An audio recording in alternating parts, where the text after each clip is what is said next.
we're going to get started.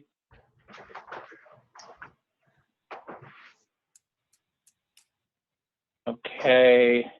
Hey, Rich, did your camera freeze? It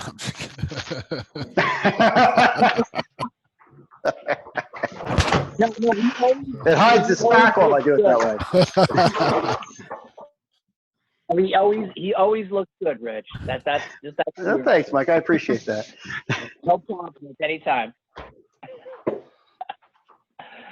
All right, we're gonna get started. Welcome everybody to the meeting of the Vernon Township MUA for June 17th, 2021. Statement of compliance pursuant to the Open Public Meetings Act. Adequate notice of the regular meeting has been provided to the public and press on January 20th, 2021, delivering to the press such notice and posting the same at the municipal building and filed with the office of the township clerk.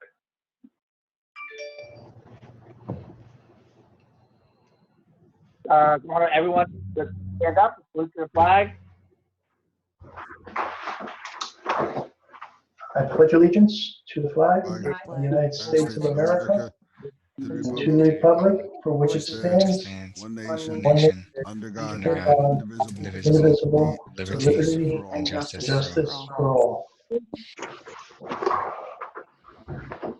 A roll call of members and professionals. Okay, Mike Fury, Here. Paul Carney, Present. Andy Pitzker, Present.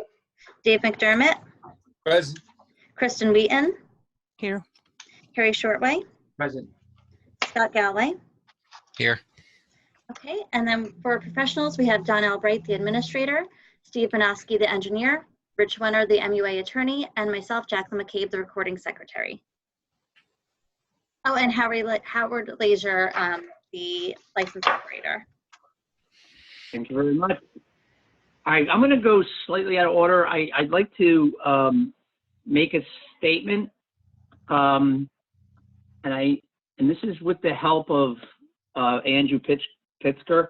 I want to make a statement about the MUA. I am proud to announce that the Vernon Township MUA had its detailed financial audit for 2020 review completed last week, and that we have improved the fund balance and are managing the cost of operation in an effective manner that is responsible and professional. I want to highlight three key areas related to the MUA.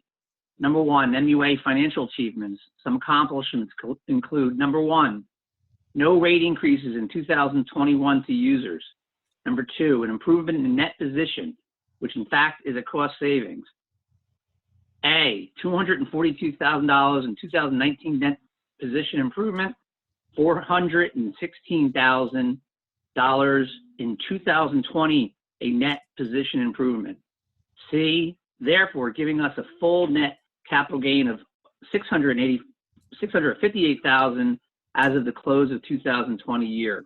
The Vernon Township MUA continues to control costs while making capital improvements that keep the system operational and developing preventative maintenance programs to avoid breakdowns. The current commissioner, along with Danelle Bright, MUA professionals, and all MUA staff have done an outstanding job of managing the system while developing plans to secure future improvements and growth so as to stabilize costs and improve service.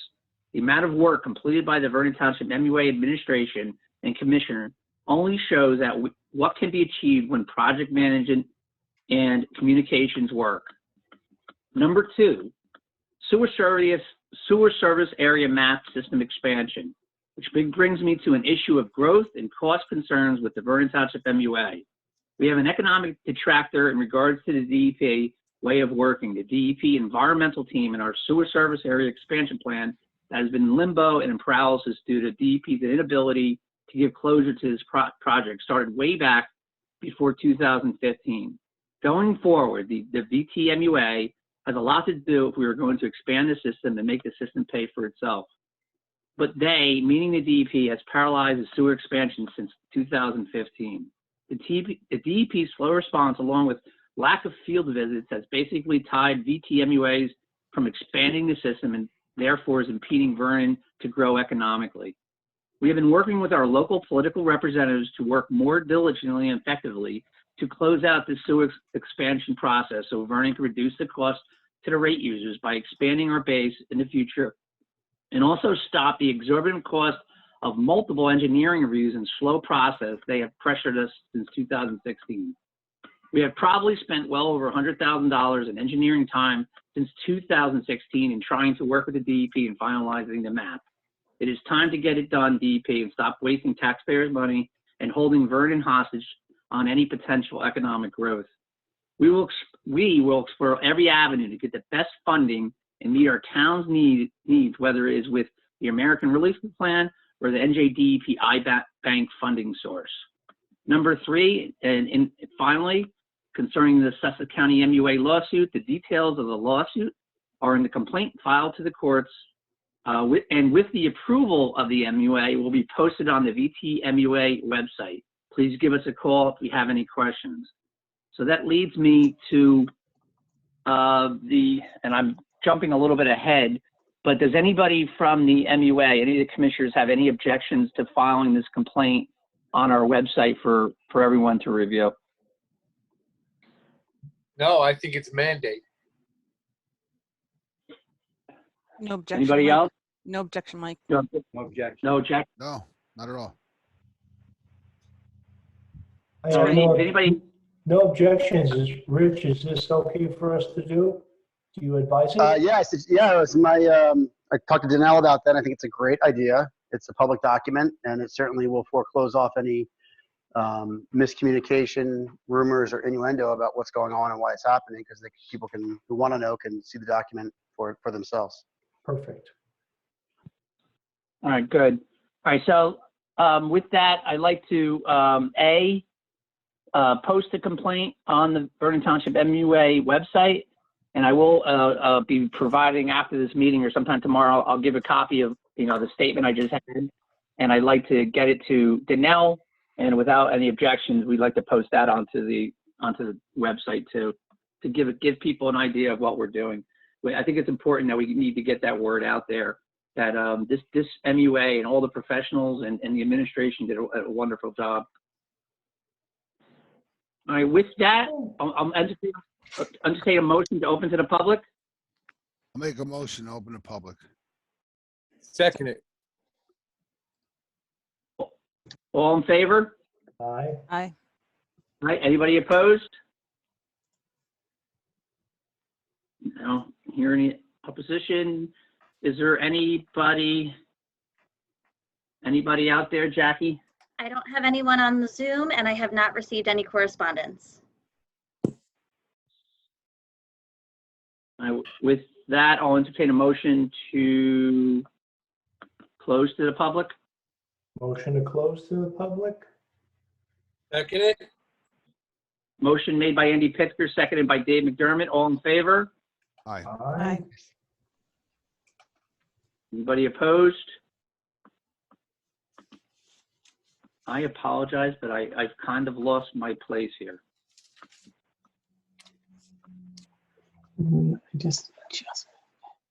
Mike, I Approval bet of the you bills. first time.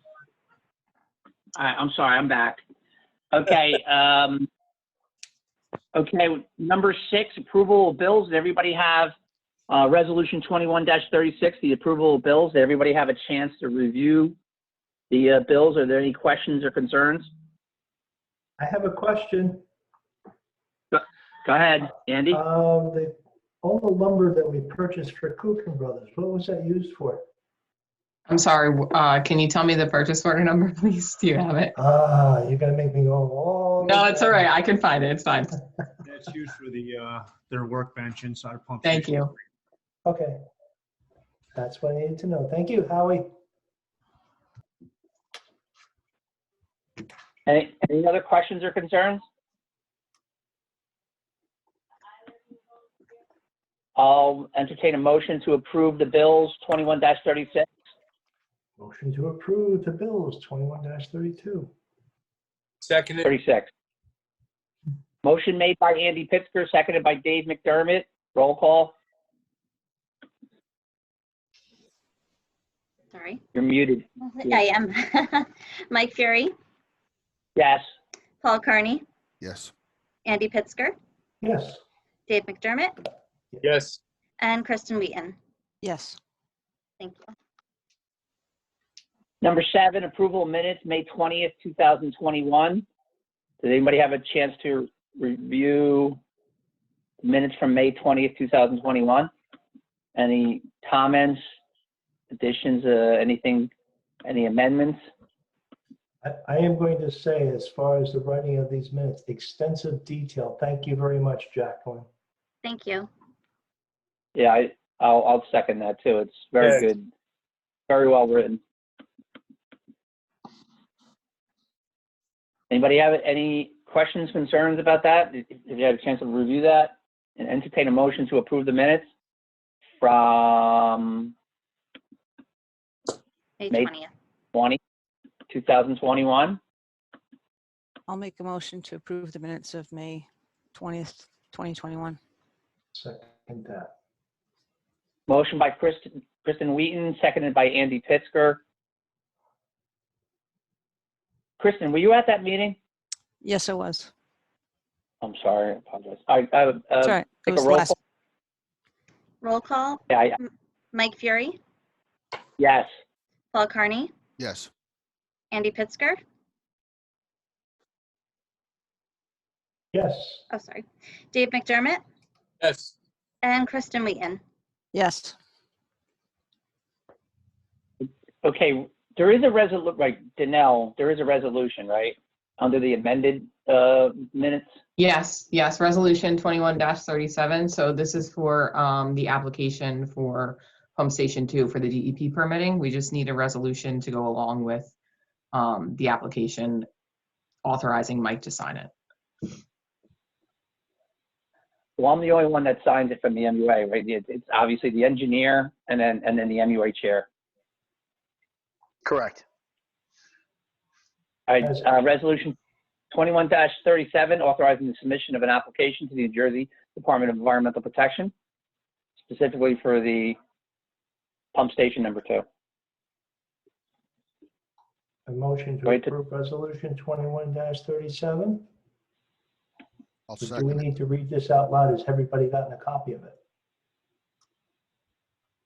I'll read it out loud.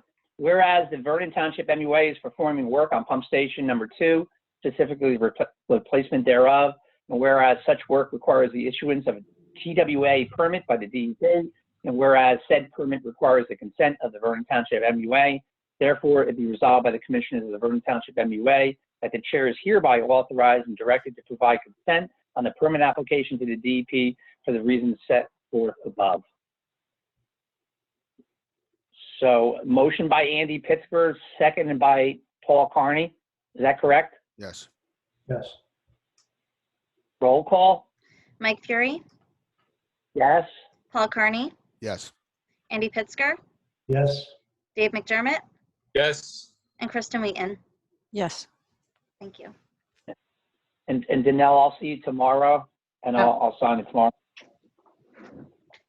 All right, subcommittee reports leads us, number 9, pump station number 2, transfer station subcommittee. Obviously, we just talked about that, and I'll turn it over to Steve Benoski. He can give us an update on the permit application. Steve? You're muted. Thanks. I seem to have a knack to do that a lot. So the update is, we had the, preliminary, I guess, plans. This is specific to the pump station. I don't know what it was, 4 or 6 weeks ago now. We've been advancing those.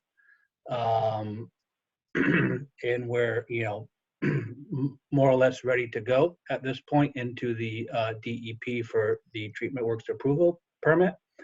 So the documents as they are now are not quite, they aren't quite ready for bid documents. As normally the TWA process takes about 3 months. I believe that's actually a statutory limit. They can't take however long they want. So during that 3 months, we kind of fine tune the plans and get them, so they're ready to go out to bid essentially as soon as that review period is over.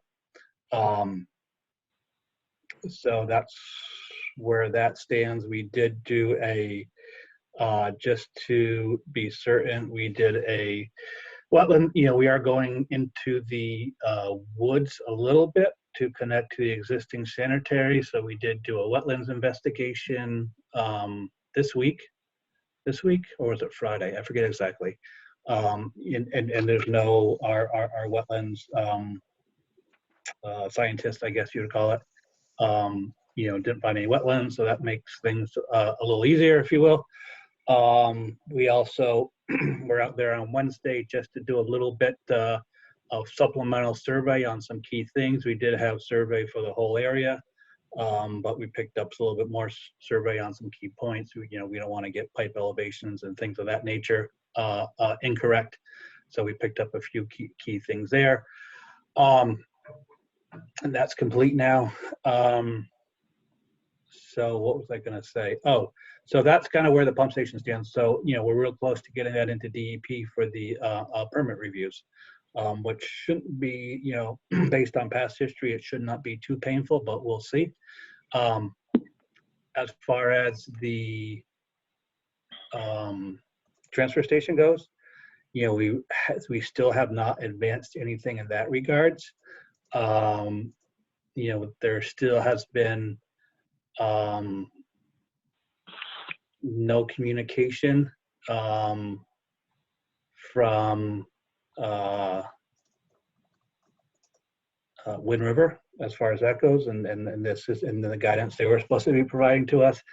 And then that letter of objection from the DEP was perhaps more than we can overcome, perhaps not. We never quite got a real handle on that. Yeah, Steve, I got a question. I read somewhere, this has obviously signed by me. Does this application have to be signed by somebody from Mountain Creek? Well, okay, I was going to bring that up before. So there's one portion that says that requires signature of the property owner. So we did insert Mountain Creek there. In situations like this, there have been times where we did not get that kind of third-party property owner, and it's been okay. But there is a part for the property owner to sign.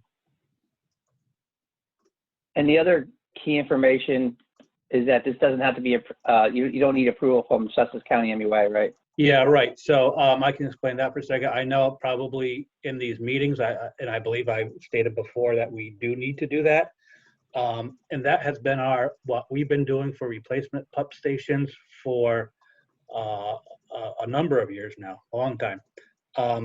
But if you really read what it says, it requires endorsement or signature of the wastewater treatment facility for new connections. And we don't have any new connections. So in a similar replacement project for a community in Morris County we had recently, the DEP specifically told us that it wasn't necessary. So based on that guidance that we received in, I don't know what it was, the last couple of months, we don't believe it's necessary. So it's because it's an in-kind replacement. Correct. No additional flows into the system.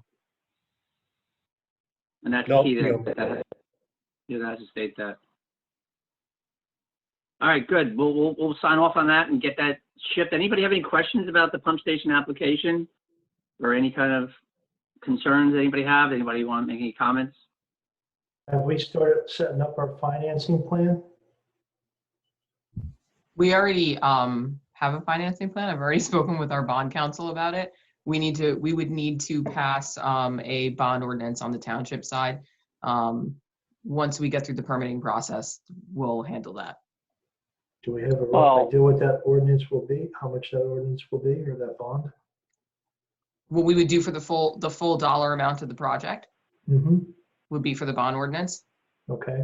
And then we had I think. hopefully. Go ahead. Oh, go ahead. No. What were you gonna say? It's okay.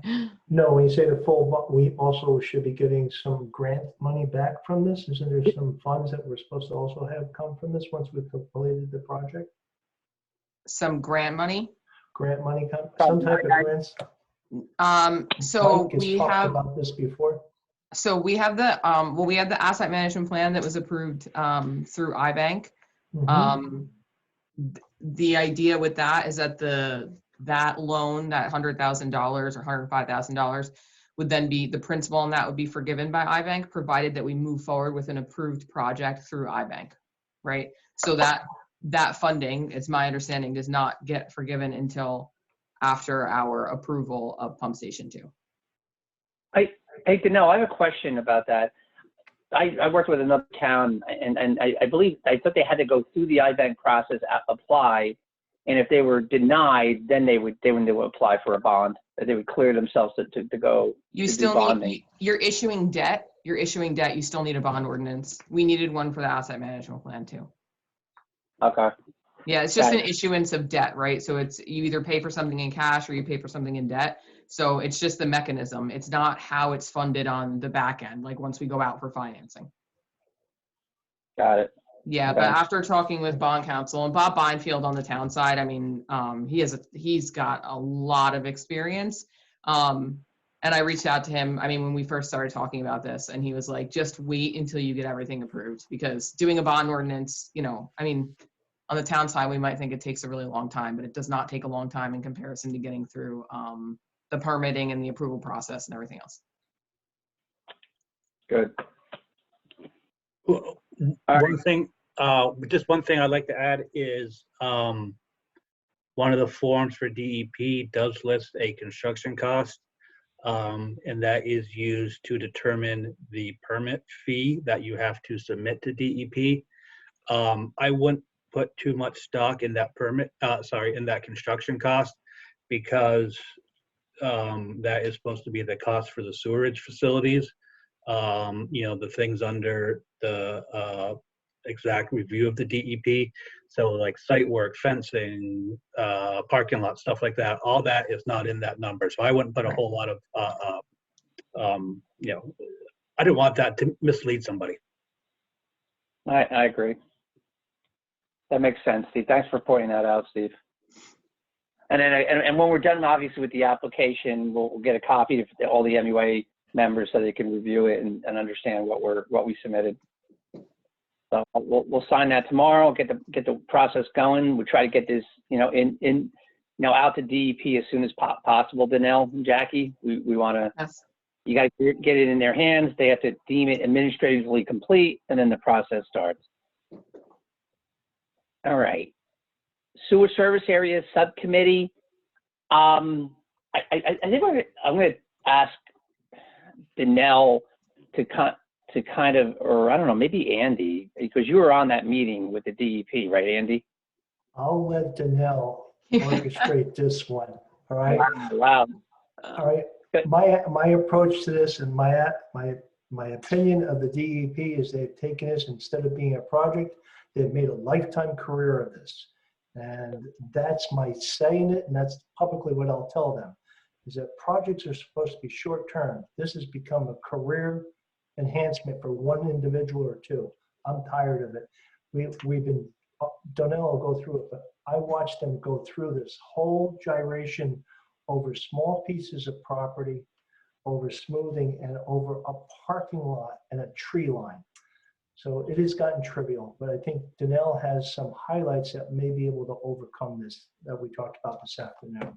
So Danelle, please take it. Some highlights of our meeting. Okay, so like Andy said, I mean, obviously, sorry. More like lowlights. Yeah. So I was on the meeting. Actually, Andy happened to stop in the office at the same time, so I was like, "Yeah, go ahead, sit down." Which was, the DEP didn't realize he was there. Steve was on the meeting. James Chappelle, also from Dewberry, was on the meeting. You know, we had this meeting so that we could get clear direction, and we were told by the commissioner of the DEP that we would get clear direction, which is why he had his assistant commissioner on the meeting, I think for, I don't know, maybe like 10, 15 minutes, Steve. It's very, not the whole length of the meeting. When asking for clear direction, they kind of initially said, oh, we're not going to go through each block and lot. We don't have time for that. There were certain areas I had questions about, and we've spoken about this at the meetings, that certain blocks and lots they were willing to smooth out to the property lines based on the percentage that was in the ESA 25 areas. So they didn't get a clear direction on that. So they didn't say like, okay, if anything's 15% or less, we'll consider smoothing the property line. So Jackie put together a list for me of all of the lower end of the percentage areas that we sent over there. We also sent over the Snowshoe Alpine Trail application approval from the Land Use Board, and notified them that there were three other properties that were going to be approved by that department once the applications came in. We also talked about something else. Sorry, I just lost my train of thought. Anyway, and we talked about Mountain Creek specifically because their parking lot, it's the parking lot, only has 13% that they consider environmentally sensitive area. So I asked for specific locations to kind of get an idea of what they're looking for, because again, they would not give us clear direction. And the communication between Paul DeMuro and his boss was just non-existent. I don't even think they ever talked to each other, to be honest. I hope they don't watch this meeting, but I'm gonna be completely honest. I don't think they talk to each other. I don't think they have any idea. I mean, I know Paul knows the map. Paul knows where things are and can find things. I don't think Gabe has ever looked at any of this. You know, Paul, I feel like Paul is actually the one who has his hands tied, and I think he was willing to give us some areas, and then he would say, I just need approval from management to do that, or I need some direction from management, and all you heard was crickets. It's just not a good feeling.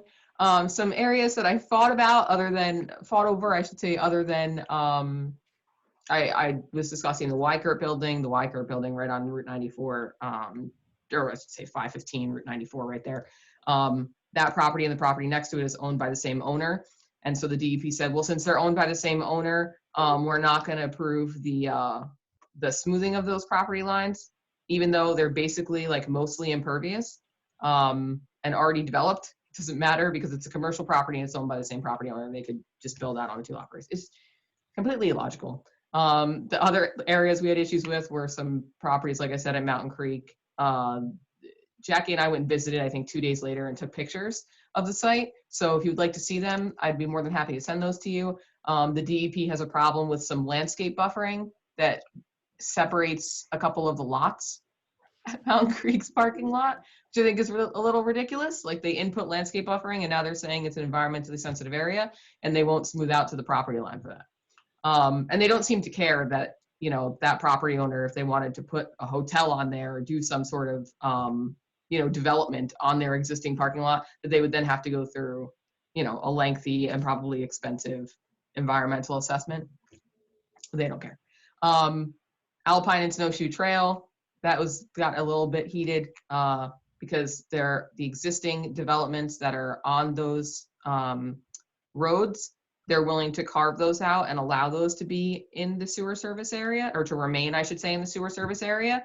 But the lots that are not yet developed, they are not willing to allow them to stay in the sewer service area. So they're willing to allow the property owners to install septics, which include completely, you know, clear cutting the lots, which would remove, I guess, possibly sensitive habitat. They didn't really have a comment to that. And anywhere else? Oh yeah, the properties over here on Omega Drive, when they didn't realize that there was a roadway on the map separating, you know, cutting out that part of an ESA 25. It has to be a contiguous 25 acres. It has to be like part of that, and a roadway is obviously divides that.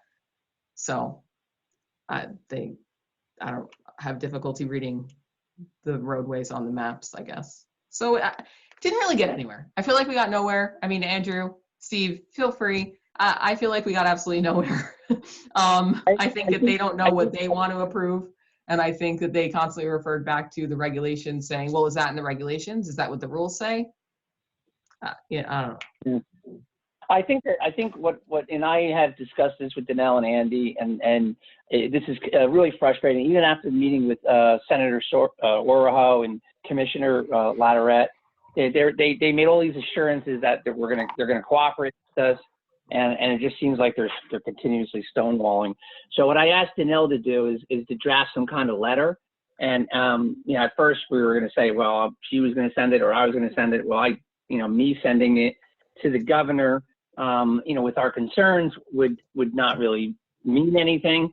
So we've asked Mayor Burrell to at least review what Danelle has written, and he may write his own type of letter. But we were trying to strongly encourage Mayor Burrell, and we have a meeting with them tomorrow morning. We'll talk about it again. But we really like to get Mayor Burrell involved and really, again, write a letter down to, and just not, bypassing the commissioner and going right to the governor and really stating that this has a huge economic impact on our township, and we really need to get this moving. So at the end of the package, the meeting package, Danelle had a copy of the meeting notes that you can review. Which really, from what they said, they're really not cooperative, and it's really, I think, one of the things that I kind of mentioned to Danelle and Andy, it's like they don't want to leave their office. It would be probably a lot easier if they actually came up there and saw for themselves what we're trying to do, and they're locked up in the bottom of their basement. And they probably should come out and see for themselves what's going on. And they're trying to, like, from the eye in the sky with these GPS and GIS maps, trying to figure out what's going on, and it's a complete waste of time. So I think we're gonna, encourage Mayor Burrell to write this letter, and then see what happens, and see how this settles out. There's really, at this point, I don't think there's much we can do besides, asking the governor to get involved and somehow pushing the DEP forward to somehow approve this. So you guys have done a wonderful job. There's nothing you can do. We can't continue to spend money on something that we're not getting anywhere. We'll try this route, see what happens. I don't know what everybody thinks about drafting a letter from the mayor or encouraging the mayor. Does anybody have any comments, concerns about that? I'd like to hear Steve's comments about this meeting. Go ahead, Steve. Yeah, so I think Donnell summarized it pretty well, and the apparent lack of communication between the kind of three levels of staff at DEP and their kind of disagreements about things during the meeting was a little surprising to me. Paul was, if anything, he was trying to be a little liberal with some things and allow some things to happen. And as Donnell said, he frequently said, we can do this as long as I get, input from management. And, his management would either say nothing or would just say, okay, show me in the regs where that's allowed. And kind of the conversation would die there, which was, a little surprising to me that they weren't prepared, after going up to the commissioner and, meeting at that level, that they were not prepared at all for, what I thought would be kind of a workshop meeting where we, kind of get some things done. So I was surprised by that. I don't think there's, as far as, so, essentially what, we/Donnell is trying to do right now is, kind of save as many properties as we can, because the more properties we have the more attractive they are to development, and the better that is, right? And at this point, I think our hands are tied. It's out of our hands on making all these decisions about the properties. Donnell sent them correspondence, saying, what about this? What about that? She expressed it very well in the meeting. And, they seem to be surprised by some of these issues, I guess I would say, which, after all this time, how could that be? But, it's kind of like we're at their mercy. That's how I feel. Unless we just say, okay, we don't care about adding any more properties in, we'll just take it exactly as you have it. Other than that, we're kind of at their mercy. It's just how I feel after, trying to be collaborative and, kind of discussing with, specific properties with them and having that go nowhere. And it's funny that you said that, because I just remembered they even had the audacity to say, why are you pushing so hard? Why do you want these properties in the system? Why do you want them there so bad? Why are you pushing for a developer? And I'm like, pushing for property owners of the township. What are you like? Right. This all, our whole allocation was based on being able to build and develop these properties, right? Like in the existing sewer service area, to turn around and say, oh, why are you pushing so hard for this? Like, Yeah. And then, and then they say, well, nothing's happened in the last 13 years. What leads you to believe that someone wants to that do was the nothing wrong on that thing. property? That's the wrong thing to say to me. Well, Wow. that's awesome. Wow. That's really nice. That's a that you did that. Yeah. So geez, I think the retort is, why are you pushing so hard against us? Right. Yeah, and like Steve said, Paul kept saying, well, you've had this since 2013, and finally I said, I don't want to hear that anymore. Like you can't hold us hostage because there's been no development. We don't control that. Yeah, and that was right after we're talking about a developer who's coming in and wanting to put in 4 homes up at Snowshoe and Alpine. We have, there's a huge influx of homes being sold. There was over 800 homes sold since April 2020 last year. Like, you can't tell me that people don't want to develop and buy properties and build homes right now. So, Sure. They don't care. But obviously, we need water and wastewater infrastructure, and then commercial development will happen. I think this really going to points us to we need to since we did all we can, and we're going to rely on maybe some political influencing by the mayor. We can really just start to, I think personally, focus on developing town center and putting all our efforts in putting in pipes and putting in infrastructure in the town center to really make that happen. There's so many things going on in town center with all kinds of other all kinds of initiatives. I think we need to focus on that, and then we're just going to have to sit back and kind of wait to see how this develops with the sewer service area map. So I think we did our best. Now let's follow up with Mayor Burrell that hopefully you can write to somebody and get some movement on that side. That's the best that we can do. All right, number C, solid waste stormwater subcommittee. Anything to report on that? Kristen, or I'm not sure the other person. I think it was Harry on this. Harry? Anything to report on that? I do not have anything to report. I have nothing. Okay. All right, bylaws, the bylaws personnel subcommittee. Or anything, I'm sorry, is that Andy and It's Dave McDermott? Dave? I have nothing to add at this time. And neither Okay. do I. Okay, good. E, water supply subcommittee. I believe we're going to be meeting tomorrow with Mayor Burrell, and Harry, are you going to be at the meeting tomorrow? No? Harry? Yeah, I'll be there. All right, so Harry's going to be at the meeting, myself, Chuck Volker, the Mayor Burrell, and Danelle. We're going to be discussing water and wastewater infrastructure projects and how we can best spend the money. And in terms of the water system infrastructure, one of the considerations one of the things we're considering, and Danelle, you could probably chime in and describe this maybe better than I can, is the possibility of developing water in town center, in the area in town center, which is considered phase 3.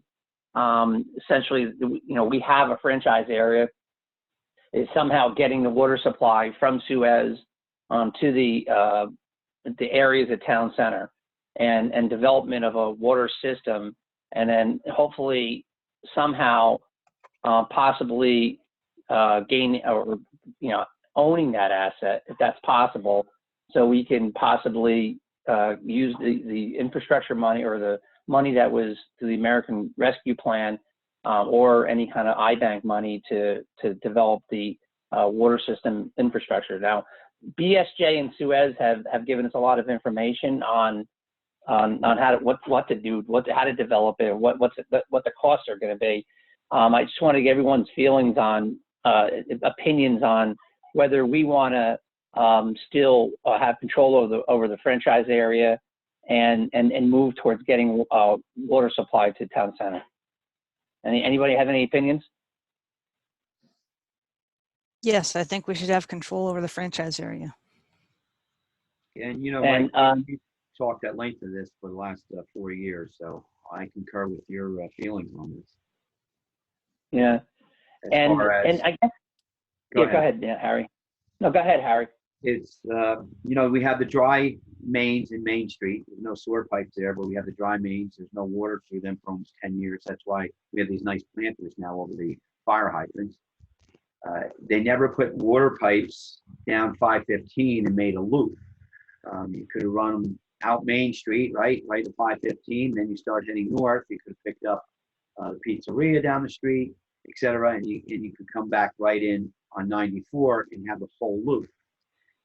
I think one of the things we should explain. Well, first of all, to bring water in, if we're just going to give the franchise over to Suez, they can't charge the improvements to their current rate users, people receiving water.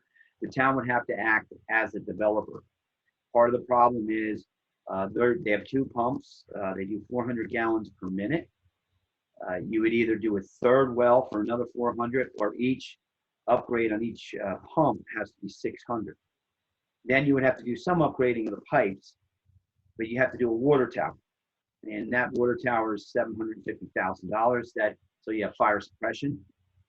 That reduces the cost for buildings, because right now they would have to put a bladder in the ground, whatever there for fire suppression. The whole total cost, which we've looked at now since 2015, 16, is about $3 million. So one of the plans, and Mike, jump in at any time, that Mike and I have been playing with over the last years, is we actually become the customer. So we buy the water from Suez, we hold the franchise, and we sell the water. And correct me if I'm wrong, Rich, that water pipe goes in front of your house, your store, you need to hook up. And there's court case law on that.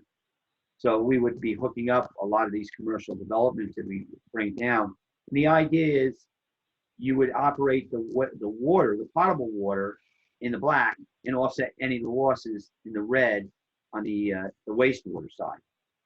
So I'm in favor, we act as a customer, and we sell, and we put the pipes in that need to be put in, the water tower for fire suppression, and that's going to be my pitch at tomorrow's meeting. But you know, I'm up for any of the ideas that other people have, of course. What's going to make us more effective, more efficient, to hit more EDUs, to get development, to get to those EDUs by 2023. Because we all know those wastewater bonds, the SCUMA bonds, jump from the current million to about 1.5 million. So that's $500,000, and that's too much money to put on the current users of the system. I don't know if the MUA could survive. I mean, the great job you guys did last year. You put some extra money in there, but how long? It needs to be sustainable. It needs to be sustainable. Danelle, when those bonds stay at 1.5 till what, 2032? 12 years. It's like 12 years, yeah. So that's a long time. So we need that development. I think we make the destination, the township, working on that side. And then you have to get pedestrian traffic and then have the infrastructure to support any new businesses in there. They never, when they did these original plans for the town center and the sewer system, they never had in their plans for expansion. They just looked at what each block could require as water and wastewater, what it would generate. And I never been able to find, and we've been searching for 6 years, where's the water study? How much water is available to the town center? Is it enough to create enough wastewater? So there's a lot of moving parts to this, and we all know we've been discussing this for 6 years now. But I think we should look into becoming the customer of Suez, keeping our franchise, selling the water, and then you could use it in your budget to offset anything on the wastewater side. Yeah, something interesting too that I was going to bring up tomorrow, but Aqua, the other water company, they actually have wells up in Highland Lakes too. So I don't know if that's a possibility either. But then I was thinking more of Suez because it's close to Legends. And if that property gets developed, I don't know. which is another thing. This is also another thing why I would really like to meet with Suez again, but I feel like they don't, I don't know. I know Corey's reached out to them a couple of times, and I think Corey's just been kind of ignored. I don't know if it's because they didn't take us seriously, because we talked about it for so long. I really don't really know. But it would be interesting to know if any additional upgrades would have to be done if they wanted to bring additional water sources to Legends. I know Legends has wells, Harry. We talked about that. But in case that property does get, you know, real development there, or, you know, it might be good to have that option for a developer should they come in. Well, I think one of the things with Suez, if they, and now we have $2.3 million from the American Rescue Plan. If we start really making hard decisions and using that money towards water and wastewater infrastructure, and by the way, I work with a lot of towns in the state of New Jersey, and most of them are using all that money for water and wastewater infrastructure. They realize the importance of developing or repairing or upgrading their own infrastructure. If we start doing that, I think Suez would take it seriously and say, okay, now we can talk. So I think minus any, you know, we need some movement on the town side, the town council side, and the mayor side to say, hey, we are gonna put this money towards that infrastructure, and hopefully that we can get to that point, and then they can take us seriously. And once that starts happening, then we can work on some kind of agreement between Suez and meaning, you know, we don't have to give up the franchise area. We can maintain the franchise area. We just become another customer for Suez. It's a win for, this is a partner, like a public-private partnership. I think it works. They benefit, the township benefits, and then all the commercial properties, the entities benefit. You start bringing in new customers, expanding the sewer system, and stabilizing the rates. So we're going to have that discussion tomorrow, and then hopefully we get something positive out of it. Well, don't some communities buy water from your organization, then they just resell it? Yes. Big Passaic Valley Water Commission buys anywhere from 30 to 40 million gallons a day. The city of Newark, well, they use it, but when water is purchased from us to Bayonne, for instance, they have an allotment that they're allowed to take, and because Suez runs Bayonne's water system, if Bayonne doesn't use the full allotment, then Suez will wheel it to another town and charge them 5 to 7 times the cost that we give it to them at. So yes, it does happen. Like we sell our water very cheap, and everybody else buys it and sells it much higher. So it does. It's a very common practice. A lot of the communities, the cities, I should say, are interconnected, which is, you know, for resiliency, obviously. But they definitely they wheel water around all the time. Yeah, it's a common practice. Yeah, they may sell for like $700 a million gallon, and then mark it up to whatever $3,000 per million gallon. Buying and selling water and wheeling water is common. It's done all the time. You just have to simply have some kind of agreement between the town. And what they'll do is they'll set a minimum flow, whatever's needed to supply the town center, which is a minimum flow. It's not a lot of water flow. And then that'll be in the agreement, and then that gets drafted up, and they'll have costs, minimum flows, you know, and then that agreement, you know, and then essentially you become a water system, and you're not a water treatment system, you're a water distribution system. So you're distributing it amongst I don't know how many properties in the town center. So, and that's in your franchise area, and that's what we should keep. So I think what we do is we have a meeting tomorrow with the mayor and Harry and Danelle. We get some idea where we're moving on that end, and then we'll bring it back to the next MUA meeting. Hey, Mike. Anybody have any questions? Yeah, I have a couple questions regarding this. Look at this as like a business plan. We start looking at this as do we have any projected operational costs? What will happen when we start putting out rates for water and sewer? Are we going to have some dichotomy where we're going to go from being EDUs to metered water and metered, sewage. So there are a lot of things here I'm putting in my head. What happens? I would Well, think I would think that water gets metered.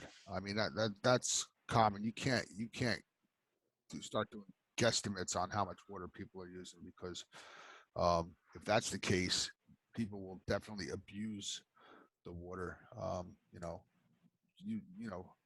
Just yeah, I would. letting things Yeah. run because they're not going to get charged more for it one way or the other. If it's so, you have to meter water, and then you can revert back to, well, this is what's going in, and then that's what's coming out towards the sewer end of it. I mean that would be the point where if we wanted to change our billing model for sewer, that would possibly be the way to begin that. Exactly. But those I'll tell things you have what- to be considered.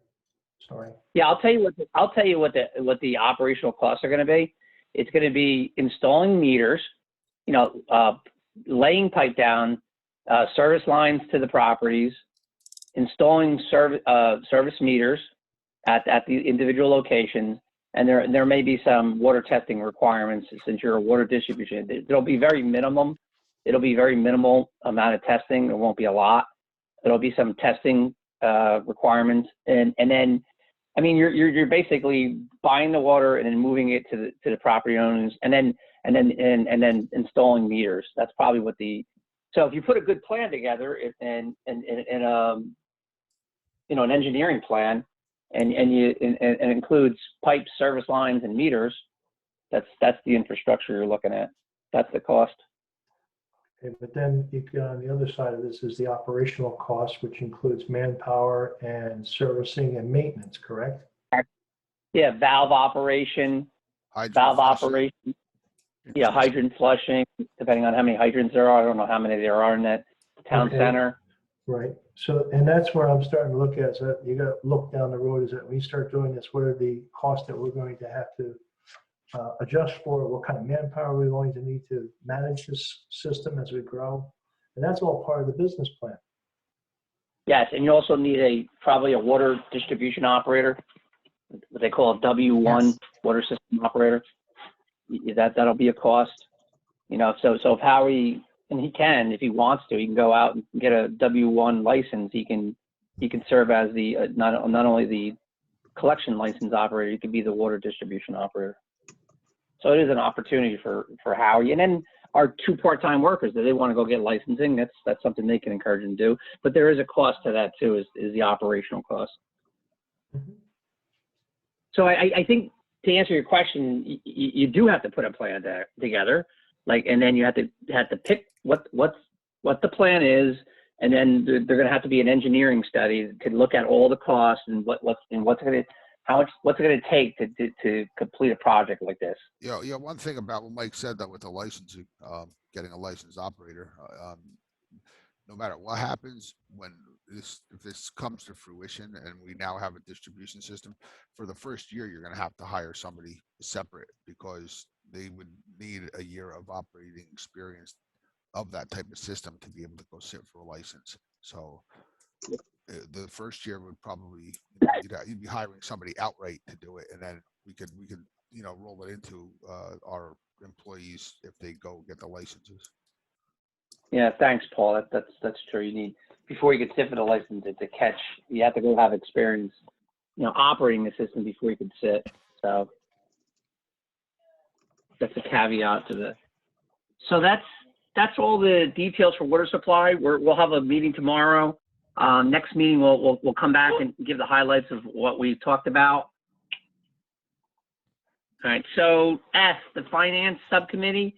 I just went over the results of the audit. And Andy, do you want to add anything to that? You want to add your take to the? I mean, you basically took the notes that we shared together and discussed, and as I said before, and you've said it, is that this has been a team effort. Everybody, all the way down the line, has done a great job of helping to control the cost. The other thing is we haven't raised rates in 2021, and the rate we're going at now, we're doing good preventive maintenance, addressing capital costs. So I have nothing but accolades for this team. It takes a team to do this. It's not a one-person operation. Yeah, I agree, Andy. This entire MUA should be proud of the fact that we did this. So I think that's something we need to get that word out, Danelle. We want to get that out on the website and let people know what we did, because it's truly amazing. I mean, it's a credit to everybody. So number 10, license operator update. I want to call on Mr. Howie Lazier. Are you there? I am here. Go ahead, Howie. All right, just to start off that, myself, Andrew, Steve, Danelle, and Jackie, and the two guys, we did walk the main, and we did not notice anything that was out of the ordinary. We picked a good day to walk. There was not much water in the swamps. They were pretty dry. Steve, I don't know if Danelle reached out to you about that 6-inch pipe that was capped. Not yet. I did talk to SCUMA. That is actually the line that used to run into their building to feed water. They capped it off at 94 right by the railroad tracks because it froze and blew one year. So the railroad guys cannot take that out. Okay. So moving forward with that, the license operator report will just go down with pump station 1. According to what Chris's monthly thing, we did notice that, myself and Dave, that the water needs to be changed in the eye wash. McAfee Hardware does keep the water for us to replace it. And we did have a power outage on the 8th, which knocked out power to every station, including the lift stations. Pump station 2, we had an issue with the transfer switch. Jim came in, replaced it, and hooked it up correctly. Before, it only ran the pumps. Now it runs everything like it would on a daily basis. 3, nothing there except for, like Andy's asked about the wood. The boys are going to be building a workbench for them to do things on. And then the lift stations, nothing happened except for the power failure. Hey, Howie, on the Yes. power failure on number 2, since the transfer switch failed, Yes. was there a failure on the generator? Did Say the that generator again? not kick on? Did the generator not kick on at number 2? No, the generator kicked on, but it blew the transfer switch. Oh, okay. So we And had so no that's power. so essentially you had no power to number 2. Did it become was there any kind of operational issue, or was No. it you were able to, the power came back on at a reasonable time frame? Yes. Yep. All right, good. Then just on I don't the bottoms, the additional updates, as you can see, Jackie with the panels, they were scheduled to come in this month. And Dave came in, from the, he came in and gave us went around, took them around to each pump station to write up a new MSDS sheet or book, which he is in the process. I believe he sent me and said it was done, and he's going to drop it off next Tuesday when he comes back for the DPW. He put out 3 of them, so that way we can keep them at all pump stations. The bioxide was shut off because we were running low. Jackie got us an order, or at least a PO, and we have to notify him in 2 weeks. Yes? Yes, Yes. and I just sent you today, hold on, give me a second. They are gonna confirm one set for the week of 6/28. Yes, I did get that. Thank you. Okay. Myself and Jackie did sit down, went over a David's crane, finally picked one out. So Howie, just for everyone's edification, just explain what the bioxide does? It's for smell, and it keeps the smell down. And what I was letting Jackie know as well is that, at least when I was on there, we try to order it more closer to the winter months. So that way the truck doesn't have to come down that hill at pump station 1 loaded. All right. We had 2 more vendors come out and give us quotes on the railings. We had PM Welding from Pine Island and Weber Welding. Danelle, I don't know if they sent you the quote, but Weber Welding quoted us at 11.5. I didn't receive anything from PM Welding yet. The winch was installed at Pump Station 1. The new one is on. And that's all I have. Howie, in general, is Pump Station number 2, is it operating okay? Is there any issues? We've had no issues, knock on wood. Everything's been fine. Let's leave it as that then. Any questions for Howie? No, I just want to thank you, Howie. It sounds like you guys are doing a great job. Thank you. Yeah, you are. You guys are doing a great job. The report's excellent. I think that's good that everybody to see. Everybody has a chance to read it, digest it. That keep on doing that. That's very helpful for the MUA. Keeps everybody up to date. So great job. Any questions for Howie? Any concerns? If not, we'll go to. Hold on, Andy's trying to say something, but you have to unmute. Trying to say something.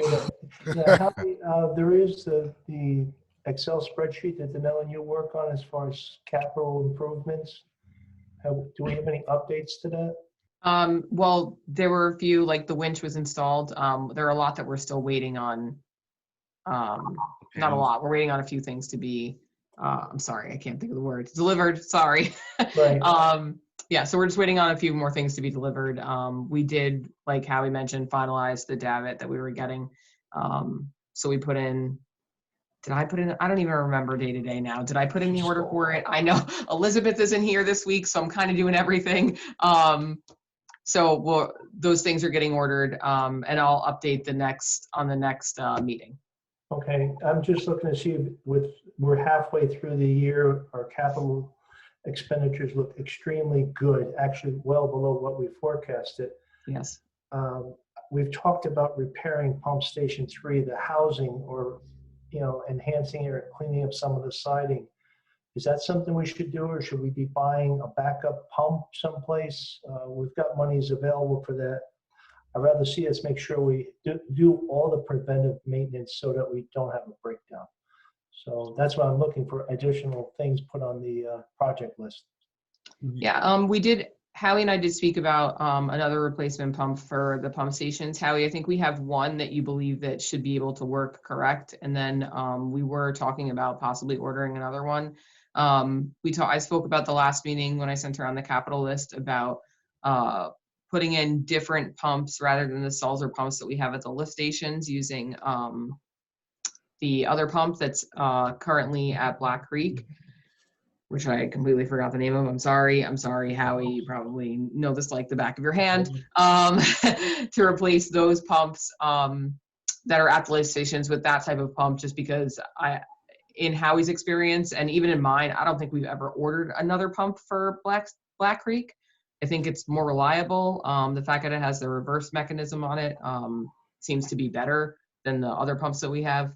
No, that one does not have the reverse one, but the new one that we have talked about would have the reverse. Okay. For the other lift stations. Yes. Right. So is that on the list to order? Yeah, I mean, I was hoping we could talk about it with the board if that's something they want to do. We've been using the Sulzer pumps. I'm not saying we don't replace them annually.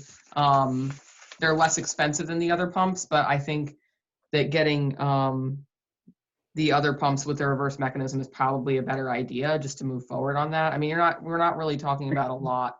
I think it's like 28,000, possibly 30,000 to do all of them.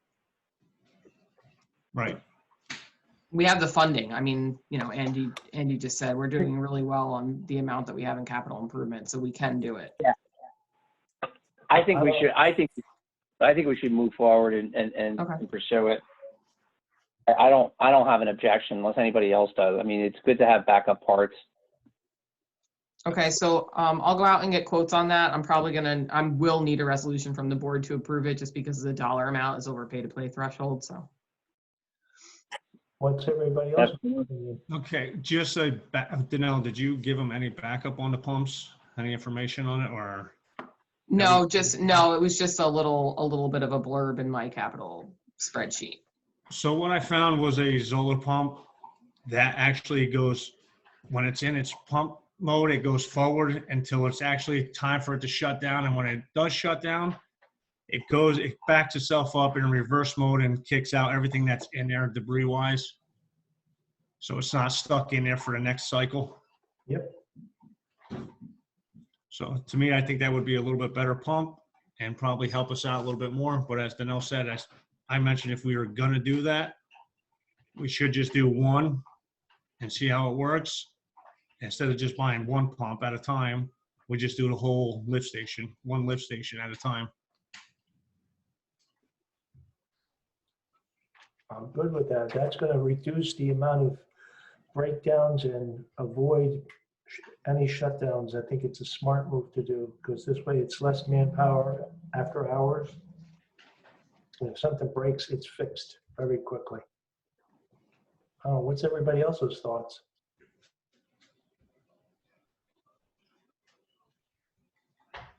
Good idea to me.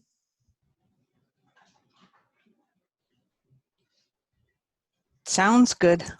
Yeah, we listen. I mean, you guys are the engineers. I mean, and Howie's the operator, and that's what Howie recommends. I think we'd go with it. I mean, Kristen, you just said it sounds good. Yeah, I haven't looked into myself, but it sounds like a good mode of operation. Preventive maintenance is a hell of a lot cheaper than an emergency. That's right. Yes. So let's get it on the list. Okay, so we'll get we can do the first pump station, the first lift station without a resolution. The ones after that, I'll need one. So let's go ahead and Howie, we'll get together. We'll get some quotes. We'll find out the exact make and model so we can get some good quotes, and we'll move on doing 2 pumps to get one of the lift stations done and see how it goes. Okay. Thank you. Yeah, sorry about that. I got thrown off the meeting. I'm back. So let's move. Danelle, you want to go over your update? Yeah, just a few things. Some of this we already went over, like the force main evaluation and the DEP sewer service area mapping. One, I did include in there a press release to post on the website about the audit. So I will include Mike's statement. Mike, if you could send that to me, I'll do that. And then that press release, unless anyone had any comments specifically on it, just to get that information out to the public so they're aware. The RFP for emergency services, I know we've been talking about this for a couple of months. I spoke with our QPA 2 or 3 days ago, and after speaking with the state, he actually is recommending that we kind of do some informal quoting on our items. One, he's concerned that we might not get any response just because of the type of work it is. We might get some more response and some more feedback just going out to the individual companies. And and the good thing too is that we can go to companies that might not be able to handle all of the quotes, all of the items that are in the RFP we put together, but they might be able to do part of it, which could help us significantly. So we'll get that. Jackie and I will work on that, on getting those dollar amounts, and then we'll have a good listing, of who to call for specific emergency services, which will hopefully, decrease our costs in the future should we have any emergencies. Let's see what else. So the last thing I wanted to briefly touch on water infrastructure. We did finally have a local finance notice come out from the state of New Jersey. I was waiting for that. We've been talking about the $2 million from the feds for a few months now since they passed it. And I basically said, I'm not going to seriously talk about it until I hear from the state. So the state did give their guidance and their paperwork and everything that's required for us to request that funding. The good news is originally everything online had said that it needed to be used and expended by December 31st, 2024. That's actually not the case. So basically the projects have to be worked on and you have to solidify your projects. And then all the money needs to be expended and reported no later than December 31st, 2026. So it gives us a bit of time, for planning that, which that makes me feel a little bit more comfortable if we're talking about infrastructure, that we don't have, like water. And then the last thing I wanted to go over with is the connection fees. So you guys have Rob McNich's report from our auditing firm on the connection fees. The board does need to address, what they want that connection fee to be. It is obviously a draft report, so there's, you can kind of, it gives a ceiling number. And the board can really determine what they want it to be. So it could be that high ceiling number or anything lower than that. I did ask him to give out that breakout of which debt was calculated for those numbers. So you could always say, okay, we don't want to include this debt, or we do want to include that debt, or you could pick a flat out number or pick the ceiling number, whatever you want. I did put together the possible connections based on those vacant properties, like we spoke about at the last meeting. I know, Paul, you had mentioned you kind of wanted to see a comparison of what we were really looking at. So I did put together that connection fee analysis for everybody. It's a little bit difficult, right? Because it's all hypothetical. I don't know what kind of businesses would come into these places. I couldn't tell you what businesses could be built on the existing locations that we have, or any expansion that the existing businesses we have could have. But I based it off of what our current ratepayers have, some of our highest ratepayers, and what could go, and those are obviously commercial ones, and what could go into those spaces commercial wise, right? So I did a low end average, right? So the average EDUs for our commercials that I picked out of those properties is 3.77 EDUs. Our median, which is 3.25, it's like that middle number, and then our average range is anywhere between 2.1 and 5.6. So our connection fees are obviously based on per EDU. And then I broke it out. And I put in there too so that you could see what it would really cost for a business to come in, right? So it's not just the MUA fees, it's also the SCUMA fees that we have to take into account. And SCUMA does charge that $7,065 per EDU for their connection fee. So you could, hopefully it made sense. And then I did that reduction if you wanted to reduce our connection fee by 25%, 50%, or 75%. So you could really see what effect that would make. I don't know if anyone has any questions. It was kind of a lot of information, but if you have any questions, I'm more than willing to discuss it. Or I think from my point of view, I need some time to review it, and probably everybody on the board. Yeah. I'd like everybody to review it in detail. If you have any individual questions, you can email to Nell.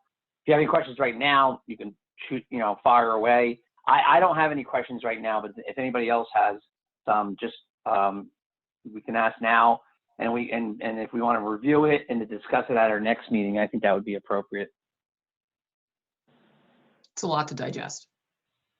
It is a lot to digest. It's well put together, I will say that. So I think that's probably the best thing. Okay.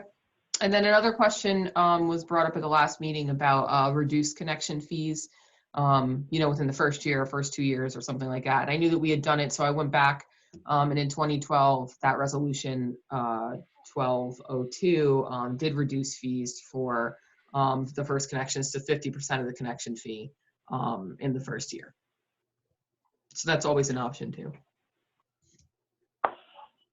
Meaning, obviously not for new connections coming on, it would be, for like expansion connections. Right. To know, one of the things that came up, and I think we need to look into this, and I think, Harry, you brought it up to me, and I don't know, this may have a significant impact on our operation. You talked about if there is repaving of Route 94 and work done on Route 94, would that prevent us from doing any kind of expansion along the Route 94 corridor because of that new paving? And there's a possibility that there may be a 5-year moratorium on digging up Route 94 because it's a state highway. And if that was the case, that would have a significant impact on where we're going to expand. So I don't know if you have any other information about that, Harry, or I don't know if like we want to, look into this or have Steve Benoski, check with the DOT if that's the case, because that's some kind of information we need to have. Yeah, I did reach out to Steve to find out if that was absolute. I was also going to reach out to Corey Stoner too and find out from him about, if there's like a solid moratorium on that, or if they're supposed to be providing like advance notice multiple times. We have not received any notice from the MUA. I can tell you that. From the With DOT, regards to, right? say that again. DOT. From the DOD. You haven't Correct. received any notice from the DOD. Yeah, so I think that's one. I mean, Steve, I don't know if you can look into that, if that's actually the case. I think that's something that the MUA commissioners need to know, because it does have a serious impact on what our plan should be and where we're gonna expand. And if that's the case, and we may be making efforts into an area that we want to eventually do, but we may not be able to do it for a long period of time. If we haven't received notification about this, then where's this information coming from? It had to come from somewhere. Well, it came from the MUA, came to me. One of the former chairpersons came to my office in 2016 or 17. We were discussing the sewer expansion. He said, you need to move on this, because if they're going to pave 94, you can't open it for 5 years afterwards. Now, we never got the expansion plan or the map approved, and I've never been able to confirm this. So I brought it up to Mike and says, is this true? Because I don't know, and I don't know where to find it. Yeah. I mean, we couldn't appeal to them to hold off on a project if we didn't have anything to go forward with either. So it's kind of almost a moot point. I mean, other than the fact that if we have to wait 5 years for something, that would be not so great. But I don't think at the stage we're in right now, we could have delayed them either, because we have nothing to show them. Right. Yeah, it is a catch-22, because you need to get the Sarah Savary map approved in order to build there along the 94 corridor.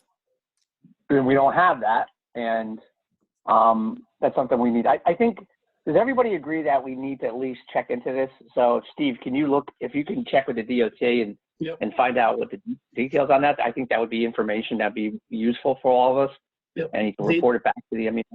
Yep, we'll do. The DOT has been in communication with us with regards to a upcoming project on 94. So I can probably, from that person, I can make that person find out who to get in touch with for particular this project. All right, that would be good. I appreciate that. We need that information.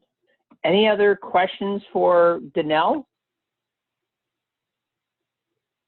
Is there anything you got to have any decisions from the Danelle, from the MUA for you to move forward, or are you? Nope. I'm good. All right, good. Okay, just a comment, but thank you, Danelle, for the written reports in the meeting packets. It's really very helpful to review those in advance.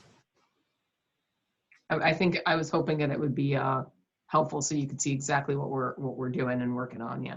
I agree. It does. It does help a lot. Yeah, for sure. Yeah, it does. It's a tremendous help. It gives us a way in advance we can read what's going on and develop any questions from it. So let's continue to do that. Excellent job. Number 12, do you want to make a motion to open to public for items not on the agenda? I'll make that motion. I'll second it. Motion by Dave McDermott, seconded by Andy Pitzker. All in favor? Aye. Aye. Aye. Anybody Aye. opposed? Anybody opposed? Is there anybody on that wants to make a comment? Jackie? I have no one on the chat and nobody in attendance. All right, anybody want to make a motion to close to the public? I'll make a motion to close it to the public. Second. Motion by Dave McDermott, seconded by Kristen Wheaton. All in favor? Aye. Aye. Aye. Anybody opposed? Okay, number 13, commissioner comments. I already made my comments. I just emailed them to everybody. I really have nothing to add. Just the only thing I have to add is that we're having a meeting tomorrow morning at 9 a.m. And I'll report back at the next meeting of any developments with the mayor and the council. So commissioner comments. I'm going to go upper right. The handsome Paul Carney. Do you have anything to say? No, today I do not. Did I embarrass you? I'm sorry. Yeah, All right, I'm turning red. All right, thank you, Paul Carney. We're going to go to Scott Galloway. Any comments, Scott? No, Mike. Thank you. I appreciate it. I appreciate you reaching out to me earlier this week. That was helpful, and getting everybody, like they said, getting the information ahead of time. But just listening to what's going on has really been helpful, and learning about what you guys are doing and what the next steps are. So thank you. Hey, just to add to that, Scott, if you want to have a tour of the facility, I think if you reach out to Danelle or Jackie or Howie, I think that'd be pretty helpful if you go see for yourself what it looks like. It's a couple hours driving around and seeing it. I think it's worth actually seeing. If you want to do that, I highly recommend you do that. You know, I said I didn't have a comment, but I do now.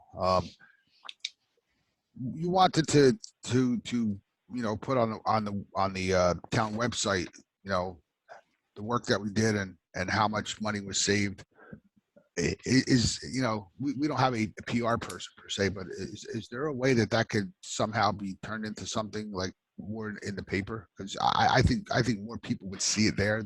I don't know how many people in town go on the website on a regular basis to see something, and they don't stay up there forever. If there was another way to make it a little bit more public, I don't know, just a thought. Maybe I can contact the mayor and see if we can put a link to it and a little blurb on the town Facebook page. Just something. I don't see what percentage of people you really think go to the town webpage just to look at it. You're probably going there to find something specific at a random time, and I doubt it's a regular tune in for most people. Well, I agree. We'll try to get it out there. We'll talk to Howard tomorrow and then talk about that. It's a good topic conversation. That'll be agenda item because we do want to get. I agree with you. We want to get that out. So Scott, if you want to reach out and do a tour, that's up to you. If you want to reach out to Danelle or the office and maybe they can make those arrangements, I think it'll be really helpful. Yeah, it sounds great. Thank you. No problem. Harry Shortway. No comment. Thank you. Kristen Wheaton. Just a quick comment about the AEA check-in this week. That's the Association of Environmental Authorities call that we get invitations to from Jackie. There's some pending legislation. I was just trying to make sure I had the right Senate bill number, but it's something called the Rich Bill.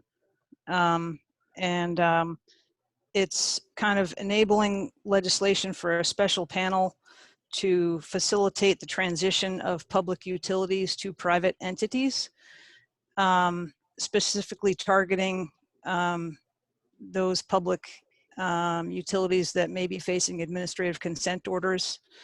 And it's viewed by AEA as threatening legislation. I'll try to find more out about it and send something around to the board. Actually, Chris, I actually know about that because I'm on Jersey Waterworks. Right. That bill was supposed to be heard June 21st in the Senate. I'm not sure if it was the Assembly or the Senate. That bill has since been pulled. Oh, good. It's been pulled because of all the opposition. Mm-hmm. The NRDC opposed it. Food and Water Watch opposed it. AEA opposed it. The AWWA has not commented yet. Mm-hmm. But I believe that that's been pulled for the reasons that you say. There's a lot of, it's really trying to encourage privatization. And I think Right. a lot of people had a problem with that. And I think that bill has actually since been pulled. I read Okay. that today. Oh, that's, so as But I understood, yeah, as I understood I mean, the call was on Wednesday morning and they said there was going to be a hearing yesterday, or maybe it was even this morning. It was going to be in committee. So they were encouraging people to, to sign up to testify. So maybe maybe it died before it got to committee, but I guess that's good news. Thanks for that. That's the only thing I wanted to relay. Thanks, Mike. All right, Kristen, thanks. Andrew Kitsker. I've set it up for tonight, but just again, Janelle, Howie, these reports are really helpful in keeping us all on track, but it also is a long-term record for when other people come into these positions, because I know when we all came into this, it was a mystery. And between what Danelle has been doing, Jacqueline and Howie, the documentation is just a record. It shows how organized they are. So I do appreciate it. And I was very impressed with the walkthrough that the two guys are walking around with laminated maps so that they have an idea when they're out on the road that they have something that's just not crinkled up, it's laminated. So keep up the good work and let's keep the system running. Thank you. Thank you, Andy. I something popped into my head to know. I emailed you something today about the American Rescue Plan. There's a seminar tomorrow. Yeah, I registered for it. I have another meeting. right. Hopefully it won't take long, just before that, but yeah, I signed up for it. I've tried to sign up for every American Rescue Plan thing now that comes up. So it'll be nice to get something from them, on the actual infrastructure side, because it's just been like a broad review from the other places. Is that the one at 2 Right. o'clock? Yes. It's at, Yeah, it's I'm at 2 registered o'clock. also. Yeah, I'm registered also.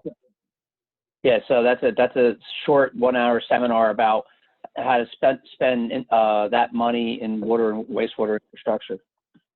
All right. With that, I want to thank everybody. They want to entertain a motion to adjourn. I guess nobody wants to leave. I know, come on, don't do this to me, guys. I'll make a motion to adjourn. I wanted to make one comment before we go. Sorry, Dave, Oh, go go ahead. ahead, Dave, adjourn.